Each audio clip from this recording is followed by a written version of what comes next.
You know, sometimes the greatest battles of faith don't happen out on the front lines, but in the quiet moments, when nobody's watching. Sometimes the hardest thing isn't facing a giant, it's obeying a small, quiet command from God, even when every other voice is telling you to do something different. Today I want to talk to you about a story that's always hit me right in the heart. It's found in 1 Kings 13, the story of the man of God from Judah. And let me warn you, it's not the kind of story you'll find on a mug or a fridge magnet. This one stings. Here's the scene. God sends a prophet from Judah to Bethel to deliver a warning. The king is right there making offerings at an altar that never should have existed. The man of God, he stands up, he delivers God's message, and a miracle happens right there in front of everybody. The king's hand withers, the altar splits open. The man of God, he's bold, obedient, fearless. But here's where it gets real. God had given him some unusual instructions. Don't eat, don't drink, and don't go back the way you came. Seems simple, right? Just follow directions, finish the job, and head home. But then an old prophet shows up. He says, "An angel told me you could come back to my house, eat and drink with me." Now the man of God has a choice. Does he stick with what God told him, or does he listen to this new convincing voice? He listens to the old prophet, he sits down, eats, and drinks. And in that very moment, the old prophet turns and delivers a chilling word from God. Because you disobeyed, your life is now forfeit. On the way home, a lion meets him on the road. He never makes it back. I don't know about you, but this story cuts deep. Here's a man who did everything right until the very end.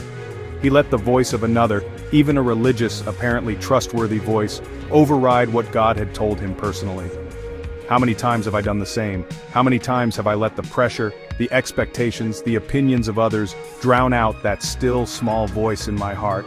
How often have I doubted what God whispered to me just because someone else sounded so sure? You see, obedience isn't always about the big, dramatic gestures.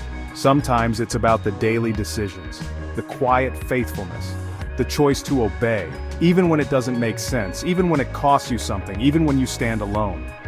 And discernment? That's a gift we all need. Not every voice that sounds spiritual, not every opinion that comes dressed up in religious language is truly from God. That's why I need to keep my heart tuned in. That's why you need to know God's voice for yourself. Listen, God may be calling you to something right now. He may have spoken to your heart about a decision, a change, a step of faith. And maybe, just maybe, there are other voices swirling around telling you to do the opposite.